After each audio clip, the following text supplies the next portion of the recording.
ತೃತೀಯ ಭಾಷೆ ಹಿಂದಿಯಲ್ಲಿ ಒಂದು ಮಾಡೆಲ್ ಕ್ವಶನ್ ಪೇಪರ್ ಇದೆ. ಸೊ ಜೊತೆಗೆ ಉತ್ತರ ಕುಂಜಿಗಳನ್ನು ಸಹಿತನೂ ಕೂಡ ಕೊಡ್ತೀನಿ. ಸೊ ನೋಡೋಣ ಹೇಗಿದೆ ಅಂತ. ಇದು ಮಾಡೆಲ್ ಕ್ವಶನ್ ಪೇಪರ್, ಚೆನ್ನಾಗಿ ಪ್ರಿಪ್ರೇಷನ್ ಮಾಡಿ. ಆಲ್ರೆಡಿ ಹೇಳ್ತಾನೆ ಎಲ್ಲ ಒಂದು SA 1ಗೆ ಬರ್ತಕ್ಕಂಥ ಪಾಠಗಳ ಪ್ರಶ್ನೋತ್ತರಗಳನ್ನು ನಾನು ಆಲ್ರೆಡಿ ಪೋಸ್ಟ್ ಮಾಡಿದ್ದೀನಿ. ತಾವು ನೋಡದೇ ಇದ್ದರೆ ವಿಡಿಯೋದ ಡಿಸ್ಕ್ರಿಪ್ಷನ್ ಬಾಕ್ಸ್ನಲ್ಲಿ ಎಲ್ಲ ವಿಷಯಗಳ ಪ್ಲೇಲಿಸ್ಟ್ ಲಿಂಕನ್ನೇ ಸಜೆಸ್ಟ್ ಮಾಡಿದ್ದೀನಿ, ಅವುಗಳನ್ನು ನೋಡಿ ಅಂತ ಹೇಳ್ತಾ ಪ್ರಶ್ನೆ ಪತ್ರಿಕೆಯನ್ನು ಶುರು ಮಾಡೋಣ. ಫಸ್ಟ್ ಮೇನ್ಸಲ್ಲಿ ವ್ಯಾಕರಣದ ಬಹು ಆಯ್ಕೆ ಪ್ರಶ್ನೆಗಳಿರ್ತವೆ. 4 ಆಯ್ಕೆಗಳನ್ನು ಕೊಡ್ತಾರೆ. ಸರಿಯಾದ ಆಯ್ಕೆಯನ್ನು ಆರಿಸಿ ಅದರ ಸಂಕೇತಾಕ್ಷರ ಸಹಿತ ಏನು ಮಾಡಬೇಕು, ಪೂರ್ಣ ರೂಪದಲ್ಲಿ ಬರೀಬೇಕು. ಒಟ್ಟು 4 ಪ್ರಶ್ನೆಗಳು, ತಲಾ ಒಂದಕ್ಕೆ 1 ಅಂಕ, ಒಟ್ಟಾರೆ 4 ಅಂಕ. ಪ್ರಶ್ನೆ 1, इन शब्दों में एक वचन रूप है. ए लड़के, बी बच्चे, सी बात, डी कहानियाँ. ऑप्शन सी बात ಅಂತಕ್ಕಂಥದ್ದು ಸರಿ ಇದೆ. ಪ್ರಶ್ನೆ 2, इन शब्दों में स्त्रीलिंग शब्द है. ए मोर, बी राजा, सी भाई, डी मालकिन. So the right answer option D मालकिन. प्रश्न 3, गलत शब्द का विलोमार्थक शब्द है.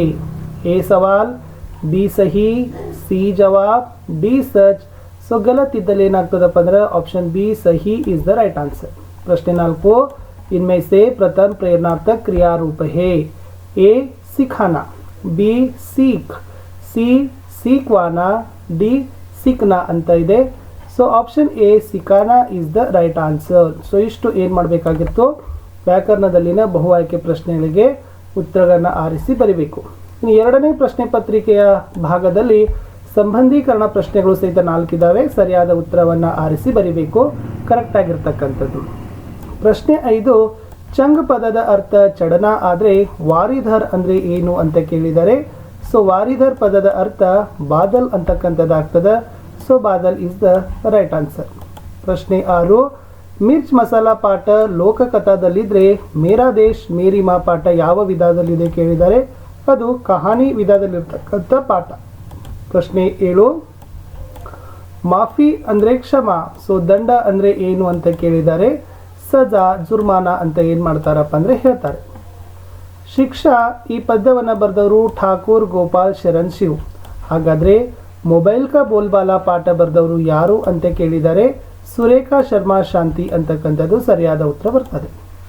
ಇನ್ನು ಪ್ರಶ್ನೆ ಪತ್ರಿಕೆಯ 3ನೇ ಭಾಗ ಜೋಡ್ಕರ್ ಲಿಖಿಯೇ, ಹೊಂದಿಸಿ ಬರಿಬೇಕು. ಸೊ ಮೇಜರ್ ಏನಾಗ್ತದಪ್ಪ ಅಂದ್ರೆ ಆಶಾರಾಮ್ ತ್ಯಾಗಿ ಆಗ್ತದ. ಆಗ್ ಬಬುಲಾ ಹೋನಾದು, ಅತ್ಯಂತ ಕ್ರೋಧಿತ ಹೋನಾ, ಮಹಾತ್ಮ ಗಾಂಧಿ, ರಾಷ್ಟ್ರಪಿತ, ಕನ್ನಡ ಕಾ ಪಹಲಾ ಸಮಾಚಾರ ಪತ್ರ, ಮಂಗಳೂರು ಸಮಾಚಾರ ಅಂತ ಬರ್ತದೆ. ಇನ್ನು 4ನೇ ಭಾಗದಲ್ಲಿರ್ತಕ್ಕಂಥದ್ದು ನಿಮ್ನಲಿಖಿತ ಪ್ರಶ್ನಕ್ಕೆ ಉತ್ತರ ಏಕ್ ಏಕ್ ವಾಕ್ಯ ಮೇ ಲಿಖಿ ಅಂತ. ಇಲ್ಲಿನೂ ಕೂಡ 4 ಪ್ರಶ್ನೆಗಳಿದ್ದಾವೆ, ಒಂದೊಂದಕ್ಕೆ 1 ಅಂಕ, ಒಟ್ಟಾರೆ 4 ಅಂಕ. ಪ್ರಶ್ನೆ 13, ಭಗವಾನ್ ಸೆ ಹಮೇ ಕ್ಯಾ ಮಾಂಗ್ನಾ ಚಾಹಿಯೇ ಅಂತ ಕೊಟ್ಟಿದ್ದಾರೆ. ಸೊ ಉತ್ತರ ಭಗವಾನ್ ಸೆ ಹಮೇ ಕಿಸಿ ಕಾ ಅಪಮಾನ್ ನ ಕರ್ನೆ ಕಿ ಮತಿ ದೇನೆ ಕೋ ಮಾಂಗ್ನಾ ಚಾಹಿಯೇ ಅಂತ ಉತ್ತರ. ಪ್ರಶ್ನೆ 14, ಎಸ್ ಸುಧಾ छुट्टी क्यों मांग रही है ಅಂತ ಇದೆ. आंसर, सुधा भाई की शादी में भाग लेने के लिए बेंगलुरु जाने के लिए छुट्टी मांग रही है. प्रश्न 15, मुरली ने गाना कैसे सीखा है ಅಂತ ಕೇಳಿದ್ದಾರೆ. आंसर, मुरली ने अपना उर छेद कर गाना सीखा है. 16ನೇ ಪ್ರಶ್ನೆ, ಗಾಂಧೀಜಿ किसकी मूर्ति थे ಅಂತ ಕೇಳಿದ್ದಾರೆ. ಸೊ ಗಾಂಧೀಜಿ ತ್ಯಾಗ और ತಪಸ್ಸಾ की मूर्ति थे ಅಂತ ಉತ್ತರ ಬರಿಬೇಕು. ಇನ್ನು ಮುಂದಿನ ಭಾಗ 5ರಲ್ಲಿ ಏನು ಮಾಡಿದಾರಪ್ಪ ಅಂದ್ರೆ ಒಟ್ಟು 7 ಪ್ರಶ್ನೆಗಳಿದಾವೆ. ಪ್ರತಿ ಪ್ರಶ್ನೆಗೆ ನೀವು 2-3 ವಾಕ್ಯಗಳಲ್ಲಿ ಉತ್ತರಗಳನ್ನು ಬರೀಬೇಕು. 7 ಪ್ರಶ್ನೆ, 1ಕ್ಕೆ 2 ಅಂಕ, ಒಟ್ಟಾರೆ 14 ಅಂಕ. 17ನೇ ಪ್ರಶ್ನೆ, ಭೋಲು ಕ್ಯೂ ಘಬರಾ ಗಯಾ ಅಂತ ಕೇಳಿದ್ದಾರೆ. आंसर, थोड़ा सा दूध मुंह से निकलकर जमीन पर फैल गया. पहले दूध में उसे 2 पंख दिखाई दिए, इसलिए भोलू घबरा गया ಅಂತ ಬರೀಬಹುದು. ಪ್ರಶ್ನೆ 18, सैनिकों को तुरंत अचानक वापस आने का आदेश क्यों दिया गया ಅಂತ ಕೇಳಿದ್ದಾರೆ. आंसर इतो, दुश्मनों ने भारत पर अचानक आक्रमण कर दिया, इसलिए सैनिकों को तुरंत वापस आने के आदेश अचानक दिया गया ಅಂತ ಉತ್ತರ. प्रश्न 19, पानी कैसे बरसता है, नदियाँ कैसे बहती है ಅಂತ ಕೇಳಿದ್ದಾರೆ. ಉತ್ತರ, मिट मिट कर वारिधरों ने पानी बरसाता है और तरु गिरवर से गिर गिर कर बहती है, नदियाँ बहती है ಅಂತ ಇದೆ ಅದರಲ್ಲಿ. 20ನೇ ಪ್ರಶ್ನೆ, ಗಾಂಧೀಜಿ की सत्यप्रियता कहाँ से शुरू हुई कैसे ಅಂತ ಕೇಳಿದ್ದಾರೆ. ಉತ್ತರ, एक दिन की बात है, शिक्षा विभाग के अधिकारी स्कूल के निरीक्षण के लिए आए। उन्होंने अंग्रेजी के 5 शब्द लिखवाए। उनमें एक शब्द था कैटल। बालक गांधी ने इसके हिज्जे गलत लिखे। अध्यापक ने इशारा से समझाया कि दूसरे लड़के से हिज्जे देखकर ठीक कर लो, लेकिन गांधी जी ऐसा नहीं किया। हिज्जे की गलती के कारण मोहन को बुद्धू माना गया, किंतु उन्होंने बुरा न लगा। उन्हें इस बात की खुशी थी कि उन्होंने चोरी का रास्ता नहीं अपनाया। इससे ಗಾಂಧಿ ಜಿ की ಸತ್ಯಪ್ರಿಯತಾ ಶುರು ಹುಯಿ ಅಂತಕ್ಕಂಥ ಅಂಶವನ್ನು ನೀವು ಏನು ಮಾಡಬೇಕಾಗಿತ್ತಪ್ಪ ಅಂತಂದರೆ ಬರಿಬೇಕಿತ್ತು. ಮುಂದಿನ ಪ್ರಶ್ನೆಗೆ ಹೋಗೋಣ. ಪ್ರಶ್ನೆ ಸಂಖ್ಯೆ 21.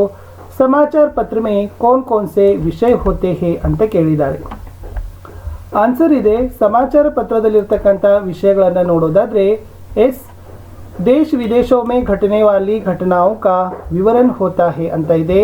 सो खेल कूद ಇದೆ, सिनेमा, मौसम, नौकरी संबंधी विज्ञापन, बाजार भाव, कृषि व्यापार संबंधी सूचनाएं मिलती है, कार्टून, पदबंध, विवाह संबंधी विज्ञापन, परीक्षा उपयोग सामग्री, परीक्षा फल आदि मिलती है ಅಂತ ಏನು ಮಾಡಬೇಕಾಗಿತ್ತಪ್ಪ ಅಂತಂದ್ರೆ ಬರಿಬೇಕಿತ್ತು. ಮುಂದಿನ ಪ್ರಶ್ನೆ 22. बंदर ने रोटी का बंटवारा कैसे किया ಅಂತ ಕೇಳಿದ್ದಾರೆ. ಇಲ್ಲಿ बंदर रोटी का 2 टुकड़ा करके तराजू में डालकर पलड़ों पर धर के अधिक जो देखा उसे टुकड़े को खाया, बड़ा दूसरा उसे भी चबाया ಅನ್ನೋದನ್ನ ಉತ್ತರ ಬರೀಬೇಕು. रोटी थोड़ी शेष रही जब बंदर बोला, सुन लो अब तुम, यह टुकड़ा मेरी मजबूरी है और मेरी कामना पूरी भी. इस तरह बंदर ने रोटी को ಬಂಟ್ವಾರ ಕಿಯಾ ಅಂತಕ್ಕಂಥ ಅಂಶವನ್ನು ನೀವೇನು ಮಾಡಬೇಕಾಗಿತ್ತಪ್ಪ ಅಂತಂದರೆ ಬರಿಬೇಕಾಗಿತ್ತು. ಮುಂದಿನ ಪ್ರಶ್ನೆ, टेलीफोन मन ही मन मोबाइल के बारे में क्या कहा ಅಂತ ಪ್ರಶ್ನೆ ಇದೆ. सो उत्तर, टेलीफोन मन ही मन मोबाइल के बारे में कहा, दिखने में चूहे जैसा, ना मूछ ना पूछ, फिर भी इसकी इतनी पूछ, इस तरह कहा ಅಂತ ನೀವೇನು ಮಾಡಬೇಕಾಗಿತ್ತು ಬರಿಬಹುದು. ಇನ್ನು ಮುಂದಿನ ಪ್ರಶ್ನೆ ಪದ್ಯ ಪೂರ್ಣ ಮಾಡಲಿಕ್ಕೆ ಕೊಟ್ಟಿದ್ದಾರೆ. ಸಚ್ ಬೋಲೆದಿಂದ ಹಿಡಿದು ಕೋ ಬಿಸರಾಯ್ತಕ್ಕ 3 ಮಾರ್ಕ್ಸ್ ಕ್ವಶನ್ಸ್ ಅದ. ಸೊ ಸಿಂಪಲ್ ಆಗಿರ್ತಕ್ಕಂಥ 4 ಸಾಲುಗಳನ್ನ ಬರಿಬಹುದು. सच बोले सच बात विचारे, भले काम पर जीवन वारे, मिलकर रहे नियम अपनाए, बीती बातों को बिसराए. ಸೊ ಮುಂದೆ ಗದ್ಯ ಭಾಗ ಇದೆ. ಇದನ್ನು ಕನ್ನಡ ಅಥವಾ ಇಂಗ್ಲಿಷ್ನಲ್ಲಿ ಅನುವಾದ ಮಾಡಲಿಕ್ಕೆ ಹೇಳಿದ್ದಾರೆ. ಇದು ಕೂಡ 2 ಮಾರ್ಕ್ಸ್ ಕ್ವಶನ್ಸ್ ಇದೆ. प्राचीन काल में राजा महाराजा कबूतरों के द्वारा संदेश भेजा करते थे, संदेश वाहक भी संदेश लेकर जाते थे ಅಂತ ಇದೆ. ಪ್ರಾಚೀನ ಕಾಲದಲ್ಲಿ ರಾಜರು ಮತ್ತು ಚಕ್ರವರ್ತಿಗಳು ಪಾರಿವಾಳಗಳ ಮೂಲಕ ಸಂದೇಶಗಳನ್ನು ಕಳಿಸ್ತಾ ಇದ್ರು, ಸಂದೇಶವಾಹಕರು ಸಂದೇಶಗಳನ್ನು ಸಾಗಿಸ್ತಿದ್ರು ಅನ್ನೋದನ್ನು ಬರಿಬೇಕು. लास्ट ಒಂದು 4 अंक पत्र ಇದೆ. 3 दिन की छुट्टी मांगते हुए अपने विद्यालय के प्रधान अध्यापक के नाम एक पत्र लिखी ಅಂತ ಕೇಳಿದ್ದಾರೆ. ಸೊ ಆಲ್ರೆಡಿ ಚುಟ್ಟಿ ಪತ್ರದಲ್ಲಿ ನೀವು ಸುಧಾದಲ್ಲಿ ಬರೆದಿರ್ತಕ್ಕಂಥ ನೋಡಿದ್ರಿ, ಸೇಮ್ ಅದೇ ಬರಿಬೇಕು. ಫಸ್ಟ್ ದಿನಾಂಕ ಹಾಕ್ರಿ, ಪ್ರೇಷಕ್ ಬರೀರಿ, ಸೇವಾ ಮೇ ಬರೀರಿ, ಆಮೇಲೆ ಆದರಣೀಯ ಮಹೋದಯ ವಿಷಯ ಅಂತ ಬರೋದು. ಪತ್ರದ ಮುಖ್ಯ ಭಾಗ ಲಾಸ್ಟ್ ಧನ್ಯವಾದ ಸಹಿತ ಆಪ್ಕೆ ಆಜ್ಞಾಕಾರಿ ಛಾತ್ರ, ಇಲ್ಲಿ ಅಭಿಭಾವಕ್ಕೆ ಹಸ್ತಾಕ್ಷರ ಅಂತಕ್ಕದ್ದನ್ನು ಕೂಡ ಏನು ಮಾಡ್ರಿ ಬರೆದ್ರೆ. ಸೊ ಇಲ್ಲಿ ನಿಮಗೆ 4 ಅಂಕಗಳನ್ನು ಏನು ಮಾಡ್ತಾರಪ್ಪ ಅಂತಂದರೆ ಕೊಡ್ತಾರೆ. ಇಷ್ಟಿತ್ತು ಈ ವಿಡಿಯೋದಲ್ಲಿ ಅಂತ ಹೇಳ್ತಾ 8ನೇ ತರಗತಿಯ